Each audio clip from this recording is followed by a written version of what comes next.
Welcome to Mastering the Next, a cutting edge podcast that explores the future of graduate, online, and non traditional education through the lens of AI and technology. I'm your host, Dr. Ray Lutsky, Vice President of Strategic Partnerships at Element 451. Join me for discussions with some of the thought leaders shaping the future of graduate enrollment management through technology. Mastering the Next is a part of the Enrollify Network, a robust collection of podcasts designed to help higher education professionals like you grow. Explore our other shows at enrollify.org or check out some of my personal favorites linked in the show notes below. Enrollify is made possible by Element 451, the next generation AI student engagement platform that helps institutions create meaningful and personalized interactions with students. Learn more at element451.com.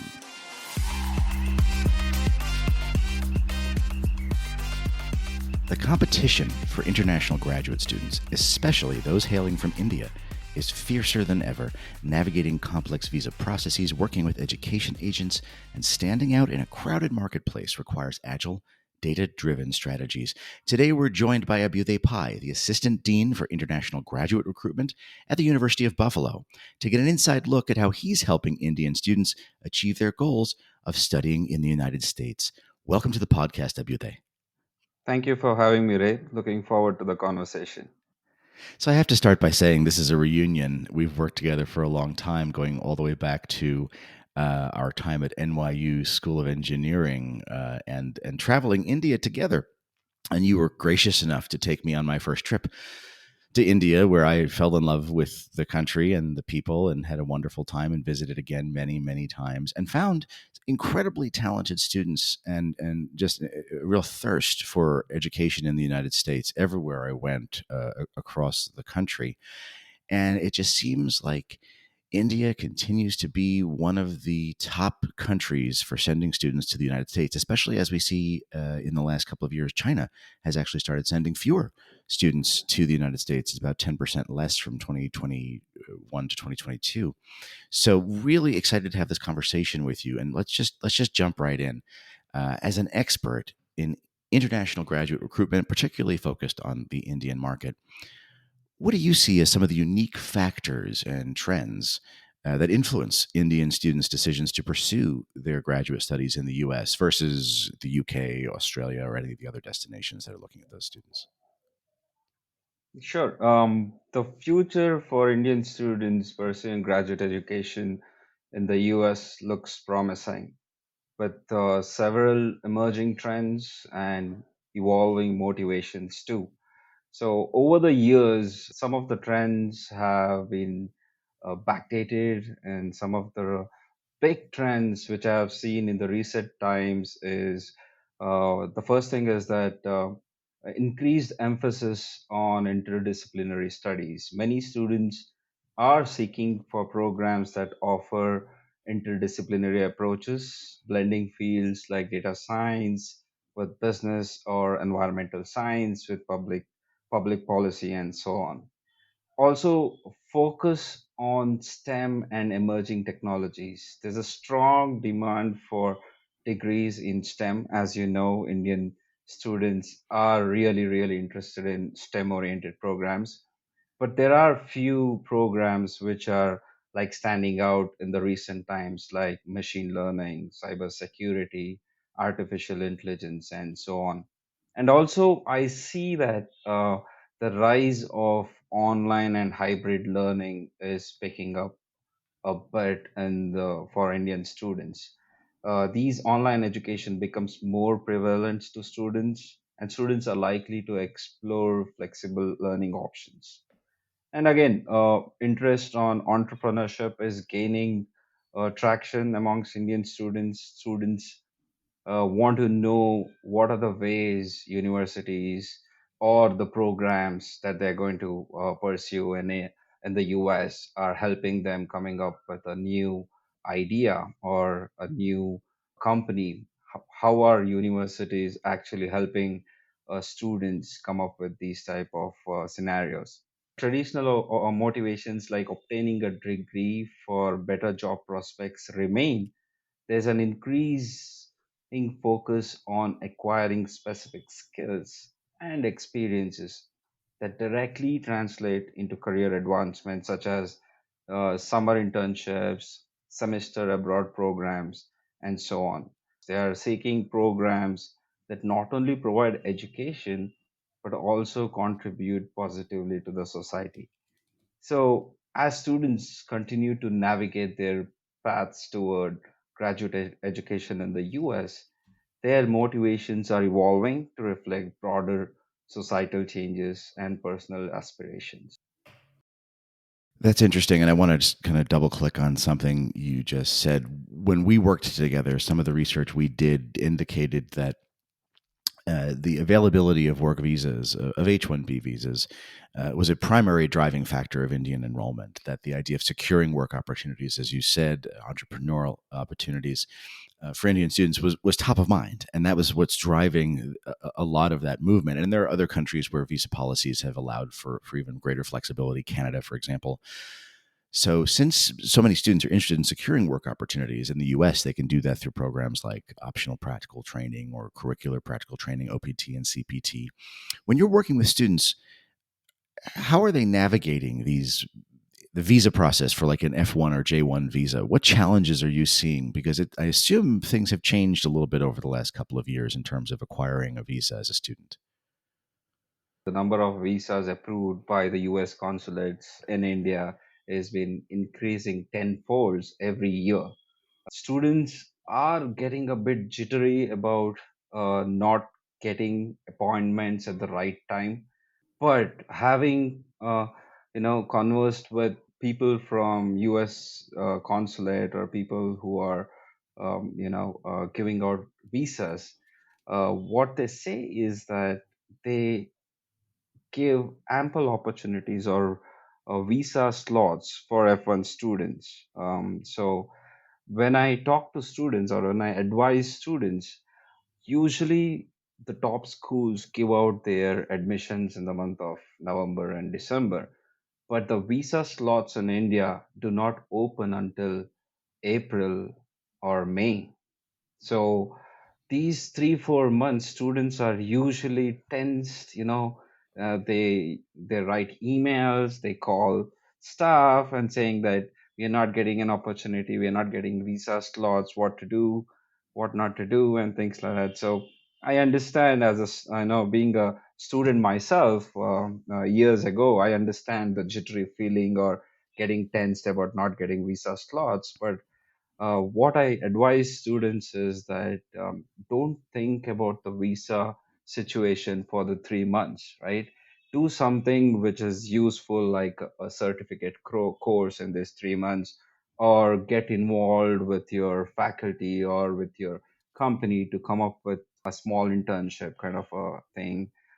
Keep yourself busy, right? And again, you still have to work on those financial documents, you still have to work on those loans to apply and so many things. So when it comes to applying for F1 visas, I tell students that you have to wait until April to apply for F1 visas if students are actually applying for fall semester. But if your admit letter says that you have been admitted for the summer program, then you actually get the slots, and that too you get very few slots for the summer terms. So again, for summer terms it becomes a bit difficult for students because there are very few slots which are open for F1 visa. Understanding all of this is incredibly complex, even for someone who deals with it all the time. The role of educational agents and consultants in India is large, in part because students need help navigating not only the visa process, but the application process for many of these institutions. And I know you've worked with lots of students who have worked with agents. I believe you, even when you were applying to the U.S., worked with an agent or two. And can you just help us unpack that, because there's a lot of controversy about the role of agents in higher education in the US. I think for some institutions, they're incredibly valuable and important partners across the country who bring great students to that institution. And then for other schools, like, for example, when we were at NYU, the dean, who was from India, told me to go around and get rid of all of our agents who were helping us recruit students in India. Help us unpack this a little bit. What are the pros and cons of working with agents, and how do you suggest institutions navigate those relationships effectively? So, from a student's point of view, most students go to an agent primarily because to get those 8 to 10 universities to apply for. So if I'm a student applying to a graduate program in the US, there are 4,000 universities in the US. So how do I filter those? And how do I know my profile fits a university?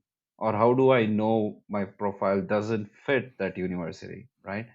So this is a big challenge for students. And if you see the application process of universities, if I apply for the fall semester, I'll have to apply and wait until January, February to get an admission status.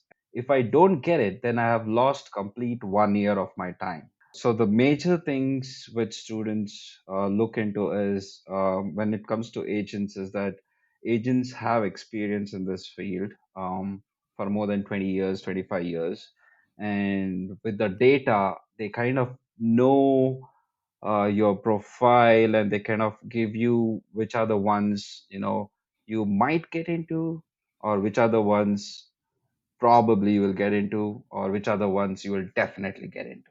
So they give those universities, and that is one of the things why major chunk of students still go to agents, because with the information at your fingertips, and everything is, I mean, every student has nowadays have a phone to look into with all the information. Applying to a university is not a big deal. I mean, if you are doing your engineering, or if you're doing any kind of undergrad or even 12th in India, doing an application is so easy for any universities, right? And one more thing I would like to highlight here is that when it comes to statement of purpose, lot of Indian students think that it's like a PhD thesis. So I mean, I get, even to this day, I get questions from students asking very tensely, how do I write my statement of purpose? What do I do? And I give out sessions for students about how to write statement of purpose, but still there are students out there who still are like, tensed or not confident enough to write that statement of purpose. And to be frank with you, we as uh, you know university staff, we should guide them. We should tell them how to do it, but we should not be the ones who are writing them, Of right? course. So I think again, agents probably give them good insight on how to write, and what to write, things like that. So that's also another point. Uh, uh, so those are some of the things why I think students even to this day think that if I go to an agent, probably I have a better chance to get into the universities. So I want to make it very clear here that as per my knowledge, none of the universities or none of the agents out there should be telling students that, okay, if you come to me, I'll get you an admit. No, that's a big no, because as per my knowledge, universities have their own review process of each profile, each student. Faculties do look into these profiles and then give out admissions and things like that. There are bad actors. Right. We can acknowledge that. We can say that they shouldn't be doing those kinds of things, but we know that maybe there are some institutions out there that collude with certain businesses and say, hey, we'll pay you, you get us students. And that just makes it so much more difficult for institutions like the University of Buffalo or NYU to recruit because you have these bad actors. So I assume that's only one of many challenges you face in attracting and enrolling Indian students, graduate students at the University of Buffalo. I'm just curious what else you're doing to overcome challenges around where to recruit. How are you leveraging data or technology maybe to gain an edge over competitors? What strategies are you using So that's a good without giving it question. all away? Right, without giving it all away. So I have never worked. I mean, back in the days, also we never worked with agents, but we got numbers for NYU, and I go with the same principle with University at Buffalo also, that we shouldn't be working with agents, because if you are a good university and if you have confidence in your graduate programs or your undergraduate programs, if you have good quality programs out there and good quality faculty in these programs teaching, and you show that you have the capacity to get these students and internship opportunities, you show those numbers out there, things should work for you. I mean, today's students, they are very smart. They look for everything. They ask very good questions. They look into what's your employment rate. I'm interested in artificial intelligence, so I will go and check in this university uh, what kind of faculties are having an expertise in artificial intelligence, or what kind of research is going on, right? So if all these things are in place, then I think we have already hired students. And to answer your question about what are the things that we are doing, yes, there's a lot of tech and also AI these days. You know, probably you are like seeing, it's it's me, right? Probably in couple of years you may not see me. You may see a look-alike of Abhyuday Pai, like giving you lecture on something. So, I mean, that's already happening, right? Some of the universities are delivering lectures or delivering classes with their look-alike in those online world. So definitely, we do use a lot of digital platforms to market a lot of our programs. We extensively travel around the world, and when it comes to India, we have in-country representations. That's huge. When I started with you back in the days, to be frank with you, it was only 3 or 4 universities had an in-country representative, Right. and today, there are more than 100 in-country representatives Wow. representing 100 different universities. It has changed. What we do is, we not only look in tier one cities, we also go into these tier two and tier three cities in India, which has good potential and which has good number of students around India. And that is what we're doing. And universities should look for in-country representatives. It's in a short form. It's called ICR.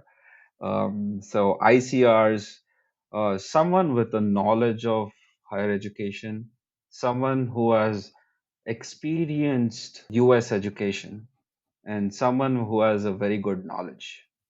Because the trend is like very hot now, every university wants to have an ICR in India. There are like people everywhere, and some of them don't even know what it is to be like a student in a university in the US. So if I don't know what it is to be like a student in the US, how am I going to explain to another student what does it take to achieve in the United States, right? So uh, that's my advice to a lot of universities, that you will get it. You have to be patient enough to look for those people to hire for ICRs. I'm glad to know we were so innovative back 10 years ago when we started doing that work together. It's great to hear that that's taken off like that in the country. Closing out our conversation, things in the US are changing a great deal. Prime Minister Narendra Modi has done a lot of things to change the way things work within the country and with international relations. So, when you look at the future, what are you most excited about or concerned about when it comes to the future of Indian graduate enrollment in the United States? Any given day, I would say US education is still going to be the best compared to many other countries in the world.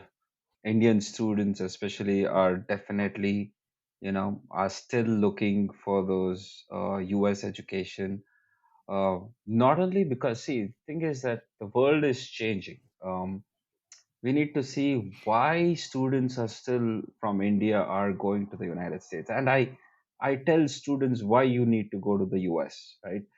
Even in India, there are like IITs, BITS Pilani, NITs, which offer tremendously quality education at the master's level, at the PhD level, and a lot of emphasis is given on research. Funding is available, but why Indian students should look to go to US? It's not only about the education; it's also about the experience, which matters a lot.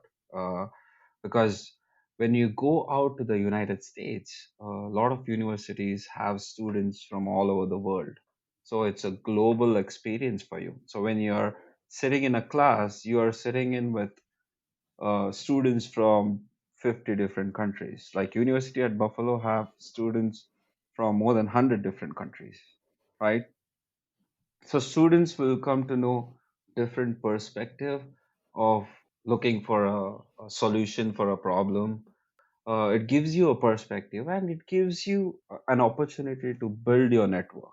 That is something which I advise students, that you have to build your network. End of the day, I know there are like millions of platforms offering jobs and offering LinkedIn offering jobs and things like that. But I give my example that how I got a job at NYU Tandon, right? And it was not like I applied for a job and I got it. It was because I used to network with faculty. I used to network with people from the admissions office, and that is how I got my first job. So networking is very important for students, and building those relationships, building those network is very important as we move forward. So when I see the what it's going to be 10 years down the lane for Indian students or for the US education, is that there are going to be students still opting for US educations. The only thing different is going to be what are they going to how are they going to go to the US with with national education policy in place in India. A lot of universities have been asked to become global, like create those faculty exchange programs or create those student exchange programs. So partnerships with US and Indian institutions is going to be big. That's going to be the next big pathway for US universities to get students from India. It's exciting, and we're looking forward to seeing it. Abhyuday Pai, the Assistant Dean for International Graduate Recruitment at the University of Buffalo, thanks for sharing your insights with us. Thank you so much, Ray. It was wonderful having this conversation. Here's my take. Indian student recruitment is a surefire way to increase enrollment in certain programs. However, it shouldn't be viewed as a cash cow, if you'll pardon the term. India has long been one of the largest sending countries of students to the United States, particularly in STEM fields. But competition is growing from places like Australia and the UK and other places. And schools are doing innovative things like adding in-country representatives, ICRs, to help bolster their ability to make a splash in that market. Of course, agents continue to be a large part of Indian graduate student recruitment, third-party commissioned recruiters who will work with students not only to apply to institutions, but also to obtain their visas. But it remains a complex and challenging market, even though it is a large market, and schools need to invest carefully in how they approach that market so that not only do they attract the best students, but they maintain the academic integrity and reputation of the institution as they do so.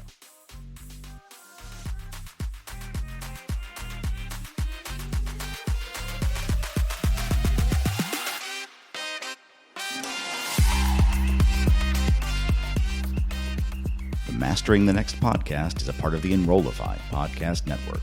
If you like this podcast, chances are you'll like other Enrollify shows too. Our podcast network is growing by the month, and we've got a plethora of marketing, enrollment, and higher ed technology shows that are jam-packed with stories, ideas, and frameworks all designed to empower you to be a better higher ed professional. Our shows help higher ed marketers and admissions professionals find their next big idea and feature a selection of the industry's best as your hosts. Learn from Artis Cadieux, J.C. Bonilla, Mallory Wilsey, Brendan Henkel, Brian Gross, and so many other of your favorite leaders in higher ed. Enrollify is made possible by Element 451, the next generation AI student engagement platform helping institutions create meaningful and personalized interactions with students. Learn more at element451.com.